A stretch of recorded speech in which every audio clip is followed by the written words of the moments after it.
And this is where my note has changed slightly from the last time that I did this.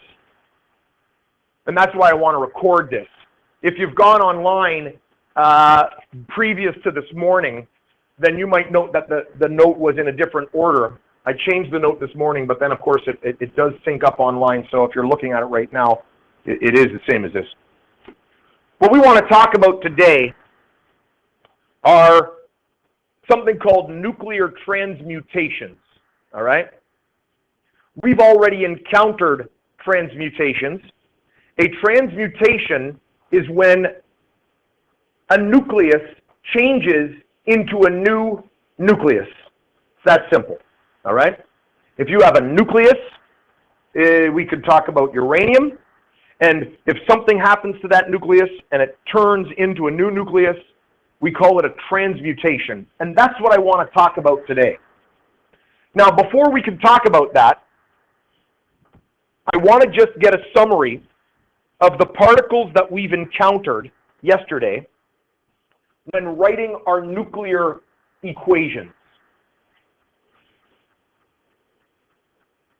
We haven't encountered the neutron yet, but we will.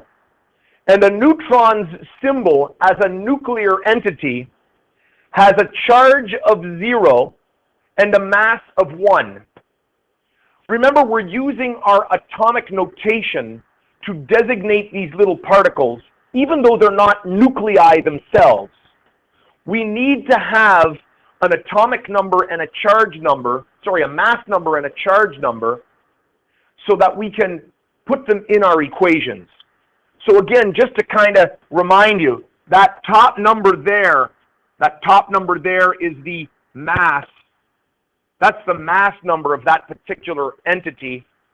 And that bottom number there, which is the number of protons in an element, but in this case, this is the charge. Okay? So a neutron has a charge of 0, but a mass of 1. Mass and charge. And a proton has a mass of 1 and a charge of 1. 1 and 1. I think we're okay with that. I think we've got that knowledge. We're just kind of writing it in a new way. An electron or a positron. Electrons are really light. They have a mass of 0 and a charge of -1. Mass number, charge number, right? And a positron is one of those kind of special electrons, mass of 0, charge of +1.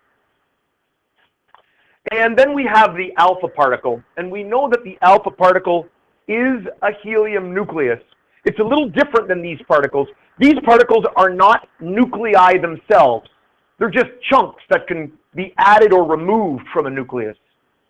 This thing is a nucleus itself, but it's also one of those chunks that we see coming out of a nucleus.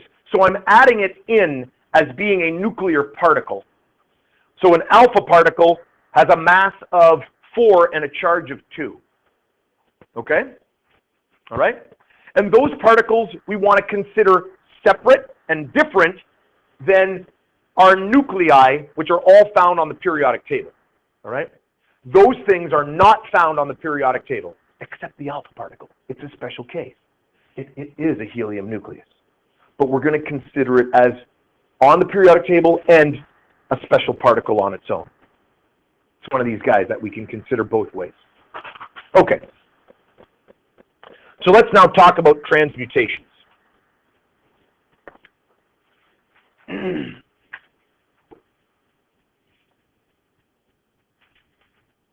And I should actually, and again, I changed this note this morning because as I was driving into work, I was thinking, I want to change this up. I've got a better way that I can explain this. I should actually maybe put even a little definition here on what a transmutation is. I don't know if you've got space already. You guys are quick writers. But a transmutation is essentially when the nucleus of an atom changes. That's it, maybe. When the nucleus of an atom changes, becomes a new nucleus. So transmutation is when a nucleus changes. It's that simple. So if you've got a nucleus and something happens to it, and it becomes a different nucleus, you've had a transmutation.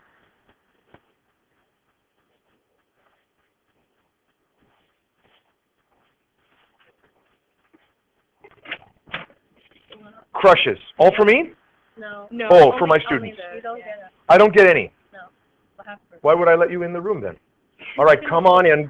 No, you can announce them, man. You bet. I'm recording all this. This is going to go online afterwards.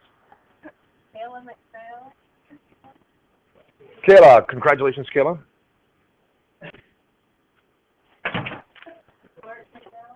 Mark McNally, excellent. That's special. Again, all online. Going on. That was Kayla McPhail and Mark McNally. I know. Really? That's exciting stuff. Oh, you got competition? You can go out the back door there, Emily. I don't want you to bump my cart, or I'll be really mad. What? Because it's oriented. Well, they're both going out the back door. This is chaos. It's good stuff. Yours used to be a customer. No, never was. I just feel great. Okay. All right. So, a transmutation is when the nucleus of an atom changes. It becomes a new nucleus. An a natural transmutation, we've already seen. These reactions are the identical three reactions that I had as examples from yesterday. You can rewrite them. You could make reference to yesterday's note, well, however you want to do that. So natural transmutations, well, they happen naturally. They don't happen by the hand of a scientist that's manipulating the nucleus. And we obviously can do that. As scientists, we've learned how we can change the nucleus. But this stuff happens all by itself. Discovered by Becquerel, purified by Curie, named by Rutherford, used for various things. Natural background radiation comes from these types of transmutations. Okay? Here, notice, nucleus spits out a chunk, an alpha particle, new nucleus. Nucleus spits out a chunk, beta negative, becomes a new nucleus. And again, this time, beryllium spits out a chunk, positive, new nucleus. With the helium as a product, notice this. That is a product. Therefore, it is an alpha particle. We're going to see some examples where helium's going to be on a reactant side. Then it's not an alpha particle because we're trying to stick it to a nucleus. In this case, it was a product. It spit it out. It is an alpha particle. That is a natural transmutation. Okay? Yep? Is this like something you figure out what the products will be? Yes. Later on in the lesson, I'm going to give you a nuclear reaction with pieces of the nuclear equation missing, and you'll use the rules of that they got to add up to figure out the unknown, and then I'm going to say what type of transmutation is it that we're dealing with. All right? So what I'm doing right now is I'm giving you heads up on what you got to look for when I give you some practice problems. So if I've got a nucleus by itself, and it breaks into two chunks, and one of them is a HE, then we say that's an alpha decay. That's how you recognize it. If you've got a nucleus, and it breaks into two chunks, and one of them's an electron or a positron, that's a beta. Natural transmutation. Happens all on its own. All right? Let's now talk about some transmutations that we haven't seen yet. So, artificial transmutations.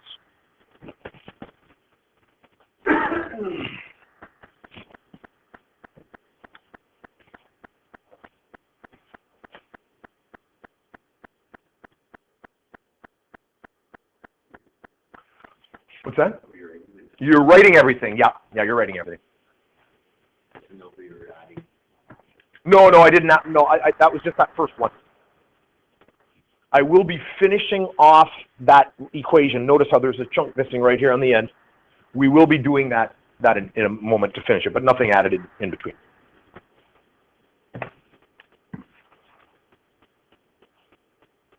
Moments ago when we were talking about uses for radioisotopes, I was telling you about how scientists now have the ability to take some neutrons and stick them to a nucleus to make it unstable.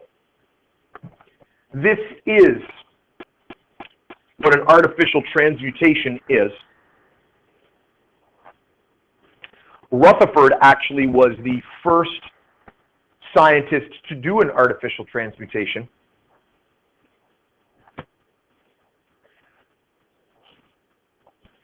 Again, Rutherford, thinking like an adolescent male, took his radiation gun that he had developed and, like I said, fired it at absolutely everything he could think of. He fired it, actually, he was just letting it fire in air at one point, and I don't know how he realized it, but he had determined that the nitrogen content of the air was decreasing and the oxygen content of the air was increasing. What was happening was some of the alpha particles from natural transmutation were sticking to the nitrogen, turning it into something heavier. It would actually move up by 2, and then it was decaying and turning into oxygen. And he had realized he was literally manipulating and changing the nucleus of the nitrogen atoms in the air. He realized that. So he actually did the first artificial transmutation. Didn't realize it, but he was doing it. He did realize it in the end. That's why he got credit for it. Here's an example of an artificial transmutation. Nowadays, when scientists want to change a nucleus, they create a neutron beam using a nuclear reactor. There's a lot of neutrons bouncing around in a nuclear reactor. And they've developed special nuclear reactors that'll then make neutron beams. Anyway, chlorine, stick a neutron to it, it becomes unstable. It literally spits out a proton, but in the end, we get a new nucleus, artificially made. Let's calculate what our particles should be. Remember, the mass numbers have to add up. 35, 1, what must be the mass number of my new particle? Yep, 35, that's an easy one. I can do that math too. 17, 0, 1, what must be the charge of this particle here? Sorry? 16, that's the atomic number. We go to our table. What did it make? Sulfur? Turned it into a sulfur.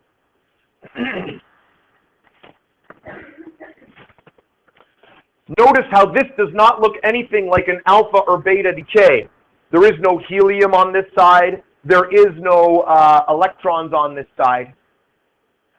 I took a nucleus, I stuck a piece to it, a little piece came out, and a new nucleus was formed. Okay? That's an artificial transmutation. In the next 2 slides, we will talk about 2 specific types of artificial transmutation called nuclear fission and nuclear fusion, and they will look distinctly different than this. I'll come back to this in a moment once we describe those other 2 things. Am I good to go? All right. Nuclear fission. And you're writing this all down, and my example's actually on the next slide because it's bigger, and I don't know why, just the way I did that.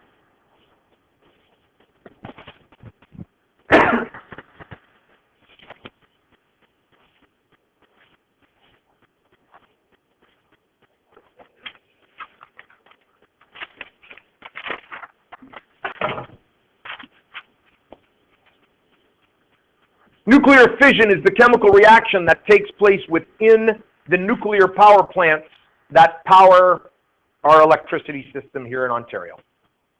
There is a nuclear power plant in Bruce County, up to the north. You may have noticed that if you've driven straight up 21, maybe to go to Collingwood or something like that. When you get into Bruce County, there's all kinds of wires that all of a sudden go over the road and they head off towards the lake. That's because the power plant is there on the lake. There is a nuclear power plant on the other side of Toronto. One is called Etobicoke, and it's actually, no, it's called Darlington, but it's in Etobicoke. And then there's another one somewhere else. I don't know exactly where the other one is. Doesn't matter. Within nuclear power plants all over the world, fission is the reaction. The term fission we use in biology. If a cell is going to divide, I believe, using something like mitosis, right? At the end, we say it breaks in half. We call it binary fission. It makes two identical cells or something like that. I don't know. I'm glad you guys are nodding. I'm hoping you're nodding because I know what I'm talking about because it's biology and I really am not sure about that stuff. Fission means to break in half. So fission occurs when a nucleus of an atom splits into two smaller ones. That's how we're going to identify a fission reaction. One nucleus, and in the end, you end up with two nuclei. It breaks apart. It's fission. Caused by the absorption of a neutron, which makes the nucleus unstable, and then it splits in half. So let's take a look at an example. The first nuclear fission that was discovered was, goodness gracious, late 30s, early 1940s. Two German chemists are accredited with discovering it. Otto Hahn and the last guy's name is Fritsch, something like that.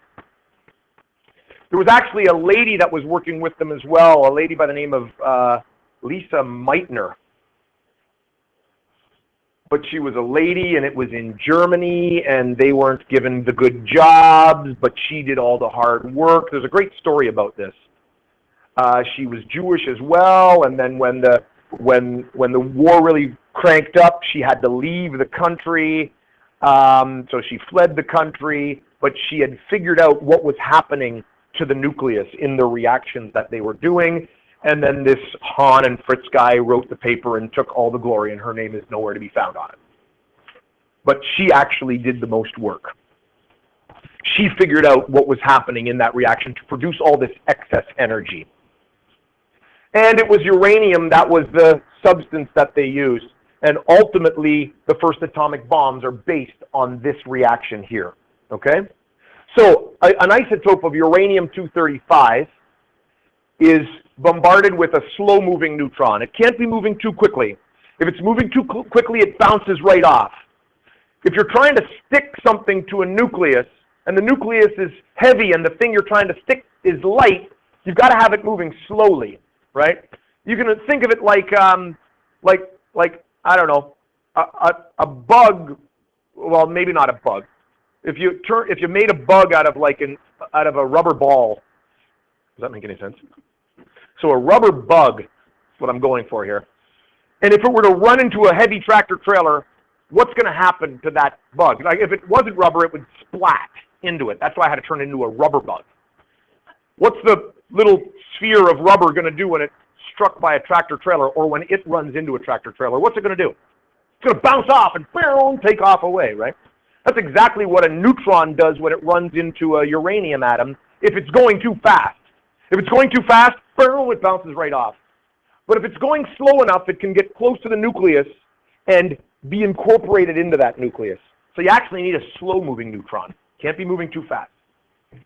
And when that happens, it sticks, it turns it into a very unstable particle, and then it blows apart into two nuclei, and then some neutron shrapnel also gets kind of strewn off there.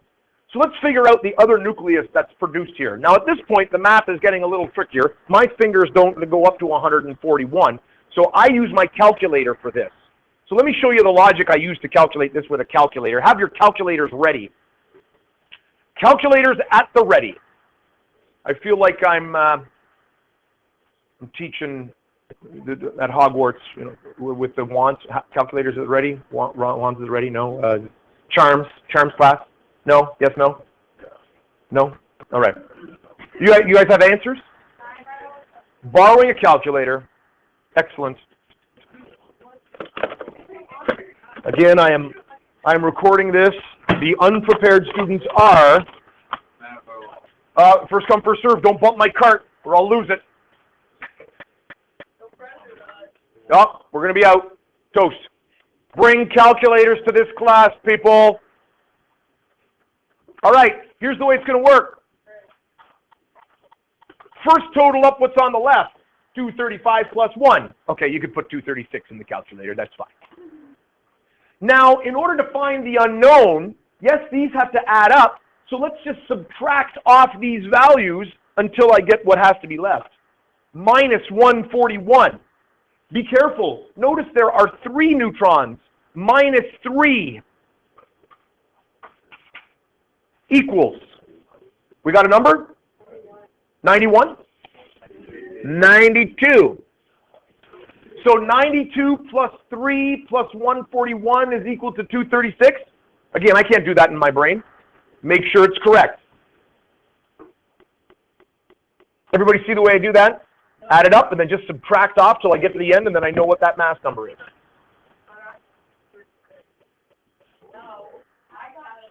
And then you minus 1. 235 plus 1 minus, which is the little horizontal line button, 141 minus 3 equals. And that's the 2 horizontal line button. That's the equals. I'm mocking this whole procedure. What do we have? Jessica, you're staring at me here. What do we got? Excellent. I believe you. What do we have here? What's on the bottom? 36? 36. What's the new nucleus that's produced? Krypton? KR? Krypton? Okay. Now, this is technically an artificial transmutation because I've taken a nucleus and I've added something to it and it's changed it. So it is an artificial transmutation. But it is a specific type of artificial transmutation because one nucleus has been now changed into 2 new nuclei. All right, what am I doing here? My spelling trouble is running into 2 new nuclei. This is a fission reaction. 1 breaking into 2. It's almost like a decomposition reaction that you learn about in chemistry, except it's of the nuclear type. All right? You have nuclear reaction stories like you do at home? You no? Okay. You never know. Ruth, you this one? No, she's not. Okay, thank you. All right? So, artificial transmutation, but different than the previous one because my 1 nucleus broke into 2 nuclei. Everybody kind of see that? Make sense? The previous example, my 1 nucleus became a new nucleus, but it didn't split into 2 chunks. It just became a new nucleus. So that's just a regular artificial transmutation. We don't have a name for it. This is still an artificial transmutation, but this is a fission reaction. We've given it its own name because 1 nucleus becomes 2 with some pieces flying off. Are we okay with that? All right. Let's now talk about the last type, and then we will do some balancing practice, and then I will give you some homework. So the last one I want to talk about is called a fusion reaction.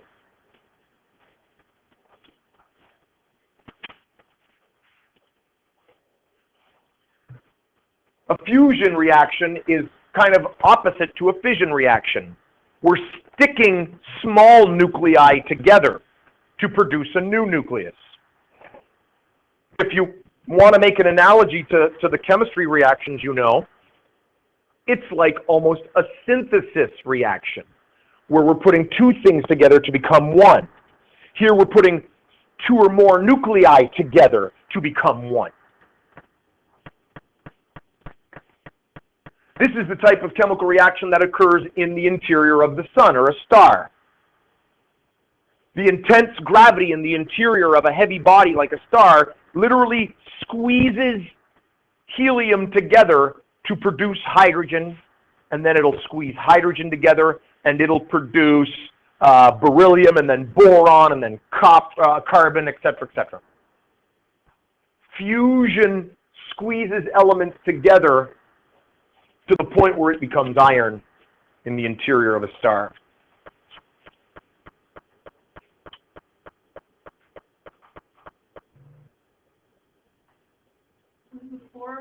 There's 4 out front. 4 hydrogen atoms are squeezed together with some electrons. So you don't have a one, you add one into your... Which one are you talking about? I'm looking at a lot of ones. The So I would, to determine the mass on the left, 4 times 1. Because there's 4 of those atoms. Okay? Now, this reaction represents that actual reaction that happens in the interior of the sun. It doesn't actually happen as 4 squeezed together simultaneously. Very rarely in any reactions do you have 4 particles coming together at the same point in space and at the same time simultaneously. That's a rare event. What actually happens is 2 of them come together, it forms a special type of particle, then another one can add on to that, an electron then runs into it. It's a stepwise process.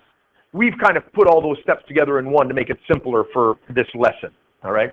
You want to learn about the stepwise process, go to Western and take astrophysics, first year, and then just bang your head against the wall for like 4 months. Let's figure out what atom is formed on this, and only one is formed. So, what's my mass number going to be of my new atom? 4. Excellent. I'm very glad I didn't need to tell you what buttons to push on your calculator. And again, the 4 times 1 and the 2 times -1, what's its charge number going to be? 2? 2. And what have we produced here? Helium. Excellent. Now, you might say, oh, look at helium's a product. It must be an alpha decay. It is not an alpha decay. In order for it to be an alpha decay, I'd need a nucleus, and then spits out a helium and the other nucleus. This is different. This is more than one atom coming together, right?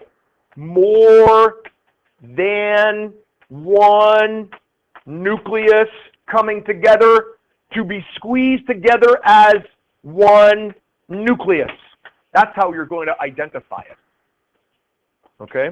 And it doesn't have to be always helium. I could, in an example, I could squeeze together a helium and a carbon to produce something. All right? Just as an example. But it's more than one, 2 or more, squeezed together to become one. Okay? We do not use nuclear fusion to run power plants here on Earth. For many years, it's been kind of the holy grail of physicists to produce a generator that uses fusion to produce energy. It would actually be cleaner than nuclear fission. It doesn't produce as much radioactive waste. When fission happens, the previous one, those atoms that are formed are highly radioactive and highly unstable, and that's why nuclear fission reactions tend to get a bad name, because we've got to store that radioactive stuff. Fusion is better because it doesn't produce as much radioactive product. The problem is every time a chemist or a physicist tries to build a reaction that uses fusion, it takes more energy to cause the chemical reaction than you get out. And it means that you're just running a machine using electricity to make the machine run. You don't get more energy out of it. There has been a recent little story about an attempt at a fusion reaction this past week, 2 weeks, where they think they're really close to breaking even, which just means you would get the same energy out as you got in, and that's still not useful.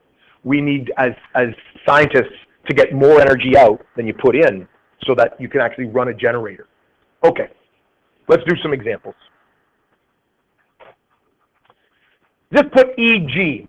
Obviously, we know to complete the missing values in the following nuclear reactions and state the type of transmutation, because that's what we've been doing all the way along. So just put EG or examples, however you'd like to do that. And there they are there. And I could put them all up in one shot, but we'll do it one at a time so that we can kind of work through this together. And so I've got 2 of them up there.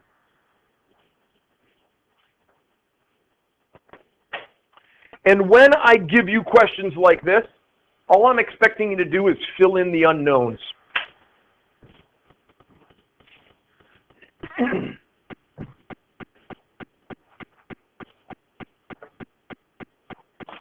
So again, obviously we're going to complete the middle part. If you have your calculators ready, or perhaps your fingers and toes, if you're counting that way, you can go ahead, find the mass number, find the charge number or atomic number, use your periodic table, identify what that new nucleus is.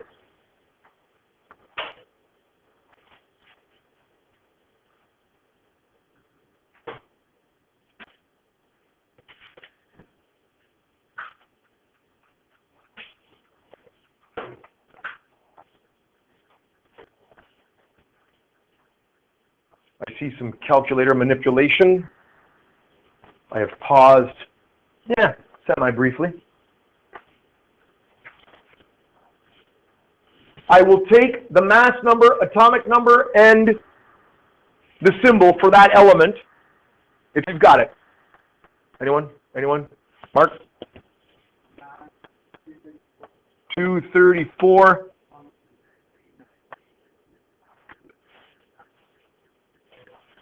$89 plus -1, 91, 91, 91. Got to be careful on that, right? The sign on that can get you.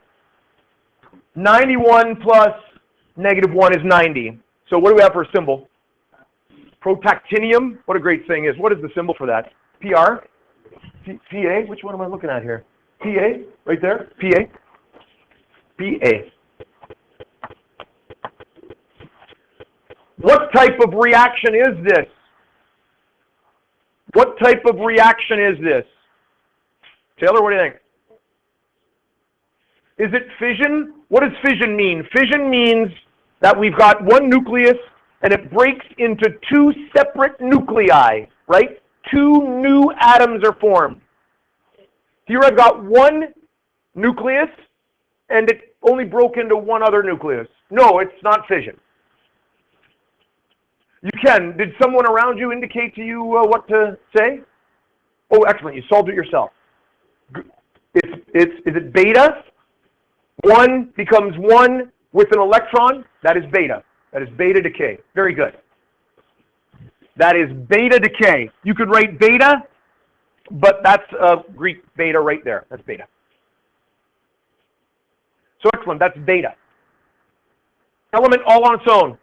Not being struck by a little particle, not being manipulated in any way, all by itself, spits out a chunk. The chunk is an electron. It's beta. This is natural. Natural transmutation. Happens all on its own. Have we solved for the nucleus? Caleb, what do you got? 222. 86, what's that nucleus? Rn, radon, Rn. And do we have a type? Do we know what type of transmutation this is? Yep. Is it fission? One broke into two nuclei. Not a bad assessment of it, but there isn't that stimulated transmutation. I didn't stick a neutron on this to make it unstable. There's nothing, I didn't have to do anything to this to make it unstable. It just, poof, did that. So no, it's not nuclear fission because it's not artificial. It wasn't stimulated to react that way. It just kind of did that. Katie? Yeah, it's an alpha decay. This is the tricky part. When you see that symbol other than E and N, you think, oh, it's a second nucleus. But alpha particles are that special case where they can be considered a nucleus or a chunk. And this is considered a chunk. This is also natural. It's natural, it's alpha, it just happens on its own. We'll put the next two down here.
All right.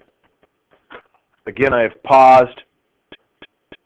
I'm beginning to hear the calming sounds of fingers upon calculator keys. It's like the sound of rain. But to a scientist, it's even more calming. That nice sound. No? We don't see the light of day very much. See, that's why the blinds are drawn there. The sun affects us, scientists that hide in basements and do science. But I digress. Okay, I will take mass numbers and atomic numbers. What do you got, Kayla? 17 and 8. And what is this? Oxygen. Excellent. This is actually the reaction that Rutherford did in that first artificial transmutation. All right? And I've just given it away. Mark, what is it? Yeah, it's an artificial transmutation. Artificial transmutation. All right?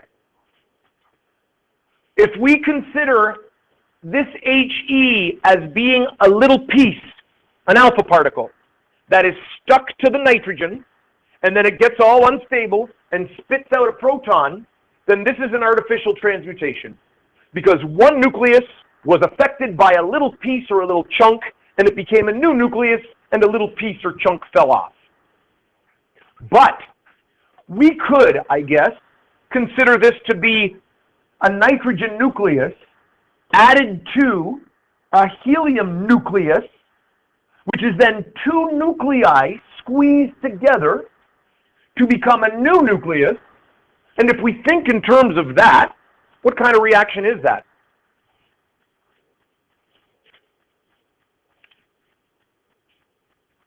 You have notes that you actually can go back and look at when you answer questions. It's a great way to answer questions, by going back and looking at notes. Yeah, it's fusion.